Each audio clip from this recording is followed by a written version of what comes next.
Hey guys, guess what today is? Ooh, ooh, ooh. It is the first day that we take a look at our National History Day topics. Super excited about this. This is going to be a journey we go on, kind of starting in November. And we're going to start some research and we're going to get into different primary and secondary sources that we've already talked about. And then we're actually going to create our projects once we come back from Christmas break. So I know we only have about 8 or 9 weeks left in this semester because we have quarter two left to get through. But a good chunk of that is going to be research for this. So today we're going to look at some topics so you guys can start thinking ahead of time on what you might like to do or what might interest you. So I'm going to go through some of the stuff. Everything that I'm going to go over is going to be found on a Google slideshow that is on Google Classroom. And it's called National History Day 2023 because we actually compete obviously in 2023 in March and April of next year. And it's called First Look. Go through the PowerPoint. There's going to be a video that you guys can watch. And then the last slide is a bunch of links. There's two particular ones I want you to click on, and those go directly to the National History Day website, and it literally goes through a ton of topics. So if you have something in your mind while you're watching this introduction video, keep that and then like maybe write that down and maybe look into that a little bit more when you get to the slide with the links on it. So today is just a research day to kind of think about what topics are out there. And yeah, just start thinking about what you are interested in. You do have like an exit ticket for the day that is also on Google Classroom under the same material heading. It's next to this slideshow, and it's called Topic Exit Ticket. I think that's what I named it. It's a Google form, and basically, I just want you to tell me what topic or topics are you thinking about or might you be interested in. One of the big takeaways from today is that it doesn't have to be like historically based in a war or colonial America or something small like that. This is something that can be national, it could be international, it could be stuff. There's my reflection. It can be stuff that's taking place all over the world or took place all over the world. It could be a sports frontier or innovation. I like to use the example of concussion testing and how that's actually changed the way that helmets are designed. Wonderful. But what else could you look into? Space. You could look into philosophy, different movements that took place during not only the United States, but around the world. So don't think on like a small scale of like, oh, the American West, that's a frontier. There are so many frontiers out there. So, yeah, kind of think about some of those things. Don't be, let me see if I can share my screen with you guys. Okay, here we go. Go share. Okay, so this is the PowerPoint that you guys will be able to look at, and this is on Google Classroom. You can have headphones because there are videos that you can watch on here to kind of just get a better idea. What National History Day is, I guess I should take a step back and kind of talk about that. But it's something that everybody in the eighth grade does. Whether or not you actually take it on to the next level of competition depends how serious you are about it. It depends how much time and effort you put into it. But everybody is going to create something. There are different categories that you can compete in.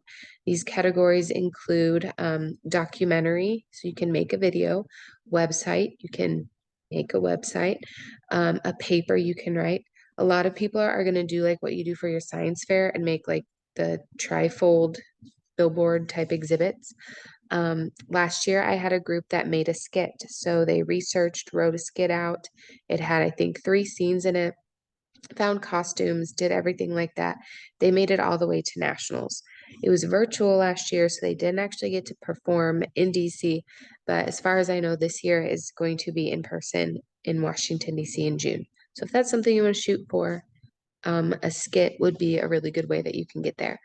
Um, for what you can produce, there are some rules. So these aren't my rules, these are the national rules. So please understand that. For the exhibit, you can either do an individual exhibit, means you do it by yourself, or you can have one partner, so 2 people. So it can be an individual exhibit or a partner exhibit. The website could also be individual and partner. The paper is individual. The documentary is individual, and I want to say partner. I will look into that if you're really interested in making a movie. I do not know how to make a movie. That was something I was going to try to do. So if you're tech savvy with that, great. The skit can have up to 4 people, I believe. So it could be an individual skit or it could be a small group. So those are just some kind of the things to think about.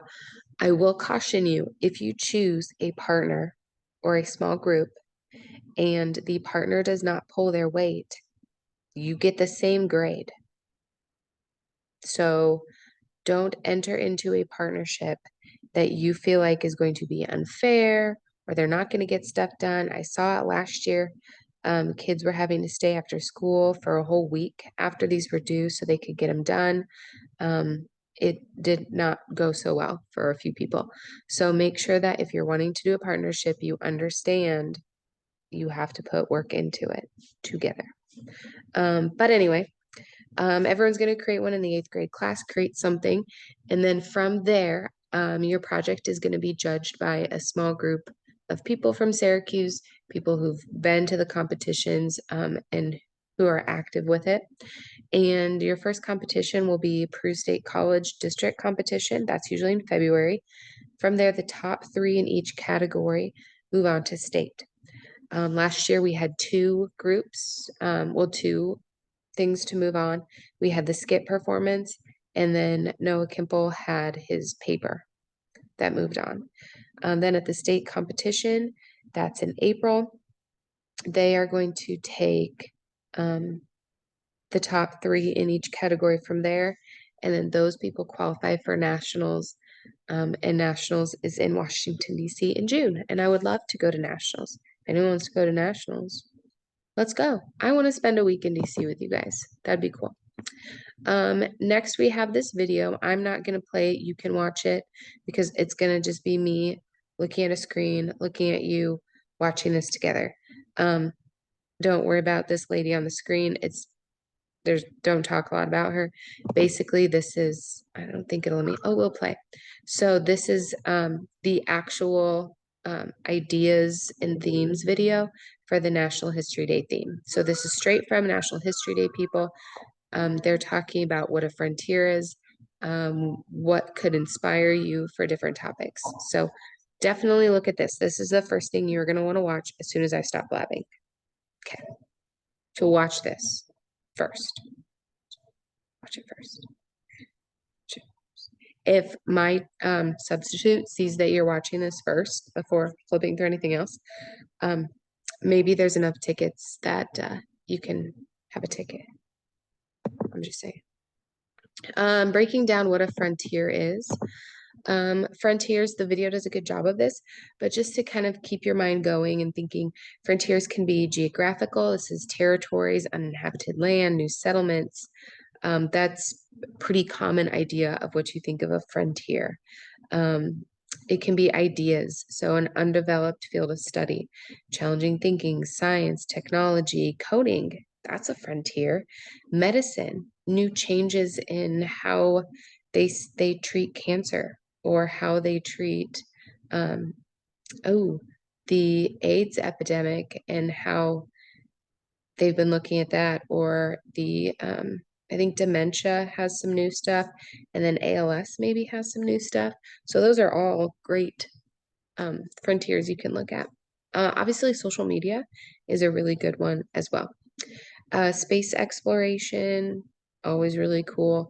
And then politics would also be frontiers. So different types of government structures, theories, stuff like that. Here's just a list of some frontier examples.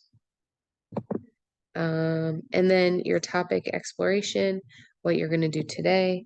And here are the 2 links that you can use. You click on them. They're going to go to different topic selections. I really like this one. I don't know. I hope you can see this. But scroll down and there's a table of contents.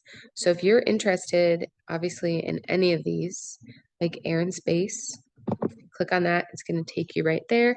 And it's going to go through some examples that you can look a little bit into. And you can click read all the stories about Final Frontiers. And then it'll take you to a new thing. So take a look at this. That's your job for today, to get an idea of what some of your frontiers are going to be, what interests you. Again, do not just keep it limited to the United States topics. You can reach outside and go to other countries. Doesn't have to be just here. Yeah. You guys have a great day. I am crossing my fingers that I'm back on Monday so we can kind of move on to the next chapter of after the Boston Tea Party. I hope you had a good tea party the other day. And yeah, reach out if you have any questions, concerns, and I'm going to be checking those topic exit tickets so I can see what we're interested in. See ya.